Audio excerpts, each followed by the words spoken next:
वालेकुम दोस्तों। मुझे आज बहुत एक फ़नी और इंटरेस्टिंग मैसेज मिला है एक दोस्त की तरफ से, और फिर मैंने उसको वेरीफाई भी किया है। उसकी बात बिल्कुल सच थी। उन्होंने मुझे कहा कि कुछ मौलवी या मौलाना कह रहे हैं कि जनाब पबजी हराम है इस्लाम में, और इसके अलावा कुछ तो ये भी कह रहे हैं कि बिटकॉइन भी हराम है इस्लाम में। जी, बिटकॉइन का मतलब है ब्लॉकचेन की टेक्नोलॉजी पे ही मौलवी इतराज़ कर रहे हैं। तो ये टोटली बेसलेस बातें हैं, यूज़लेस बातें हैं। हमारा मुआशरा अल्हम्दुलिल्लाह तरक्की कर रहा है, लोगों में शऊर आता जा रहा है। तो अब तो मौलवी की बात कोई नहीं सुनेगा, और ना ही मौलवी के अहकाम देने से या फतवा जारी करने से कोई लोग पबजी खेलना छोड़ देंगे, या लोग जो है ना बिटकॉइन में काम करना छोड़ देंगे। अब मौलवी की हैसियत सिर्फ बात करने तक रह गई है।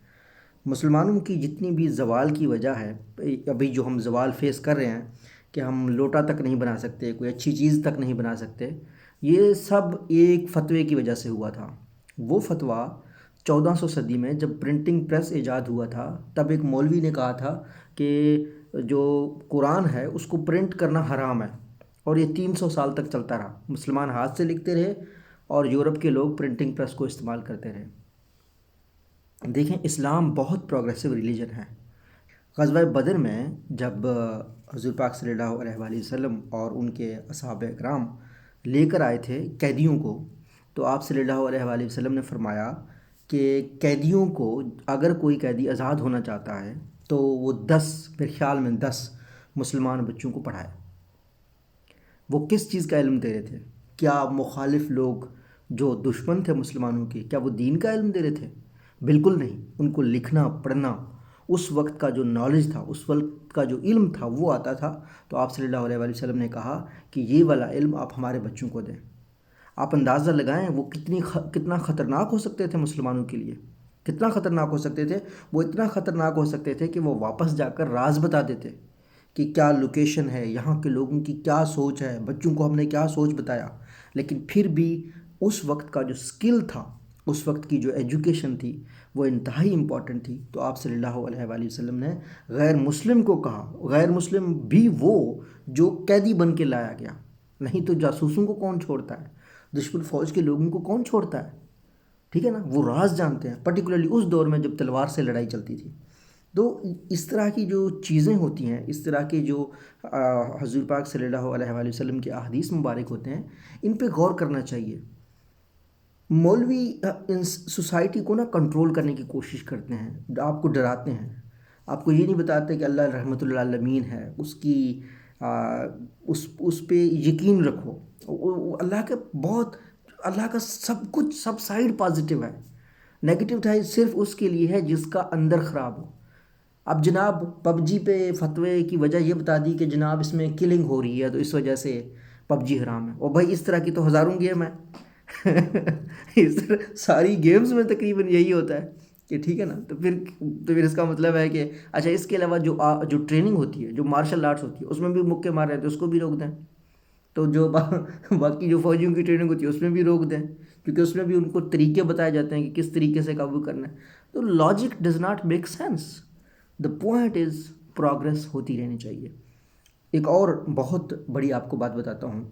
मुसलमानों की जो तरक्की का जो दौर था, वो 800 ईसवी सदी से लेकर 1230 ईसवी सदी तक था। ऊपर ज़मीन के हुजूम के ऊपर और ज़मीन के साइज़ के ऊपर इसमें मुसलमान साइंटिस्ट का रोल होता है। तो मुसलमानों ने बहुत तरक्की की। लेकिन जब मुसलमानों का ज़वाल आया तो एक मौलवी ने फतवा दिया कि ये शैतानी काम कर रहे हैं, ये जो सूरज के बारे में सोच रहे हैं, चाँद के बारे में सोच रहे हैं। कोई भी इन्वेंशन, आप तारीख़ पढ़ लें, आप तारीख़ पढ़ेंगे तो आपको कुछ किरदारों से देखें। मैं हरगिज़ ये नहीं कह रहा कि ज़्यादातर लोग ना चीज़ों को जेनेरिक समझते हैं। कुछ लोग बहुत अच्छे भी हैं, वो मौलाना वहीदुद्दीन खान साहब जैसे लोग।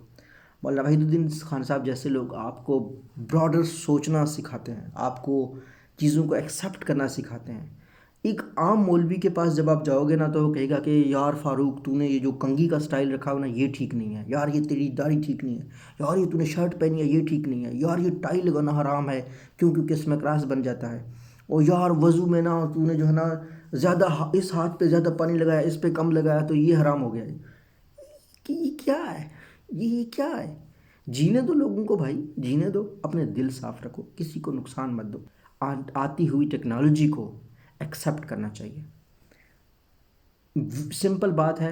آپ پب جی میں چاہتا ہوں کہ گیمنگ ایک بہت بڑی انڈسٹری ہے، اس میں مسلمان ڈیولپ ہوں. میں چاہتا ہوں کہ یہ جو پب جی ہے، اس کے علاوہ یہ جو بلاک چین ہے، اس میں بہت ڈیولپمنٹ، بہت پاسبلٹی ہے. لیکن اگر کوئی بھی چیز انسانیت کے خلاف استعمال ہو رہی ہو، اس کو روک دینا چاہیے. رشوت لینا، ٹھیک ہے، رشوت کیونکہ کسی کا حق مارا جا رہا ہے، اسی لیے رشوت لینا حرام ہے. اسلام میں سود کھانا کیوں حرام ہے آپ کو پتہ ہے؟ اس کے پیچھے لاجک یہ ہے کہ مجبور کا فائدہ اٹھایا جاتا ہے. مجبور کا فائدہ اٹھایا جاتا ہے. ایک شخص کی مجبوری ہے، اس کو پیسے چاہیے، اس نے اپنی بیٹی کی شادی کرنی ہے، تو آپ نے اس کو پیسے دے دیے، وہ ساری زندگی آپ کی غلامی کرتا رہے گا، وہ سود دیتا رہے گا، سود کے اوپر سود دیتا رہے گا. تو اسلام بہت ہی خوبصورت ریلیجن ہے، اتنا پروگریسو ریلیجن ہے کہ اسلام ہی وہ واحد ریلیجن تھا جس میں لوگ دوسرے سیاروں اور سیارچوں میں زندگی کا سوچتے تھے. یہ بعد میں مولوی آ گئے ہیں، جو اسپیکر بنی تو ان کو اسپیکر پہ اعتراض ہے، اس کو نہیں استعمال کرتے.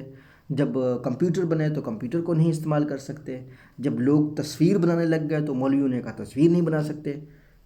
کچھ بھی نہیں ہے. پب جی کھیلتے رہو بھائی، اور ساتھ ساتھ بلاک چین پہ بھی، ٹیکنالوجی پہ بھی کام کرو. بلاک چین فیوچر ہے. جو بھی بلاک چین میں جو کنٹری پروگرس کرے گی، جو بھی گیمنگ انڈسٹری میں، ابھی تو حالات یہ ہو جائیں گے کہ آپ کی ایجوکیشن بھی جو ہے نا وہ گیمز کے تھرو ہو جائے گی، بچے بھی گیمز کے تھرو پڑھیں گے. تو میری یہ خواہش ہے کہ پاکستان میں یہ دونوں انڈسٹریز گرو کریں، اور یہی میرا اس کے اوپر فیڈ بیک ہے. اللہ آپ سب کا حامی ناصر ہو. اللہ حافظ.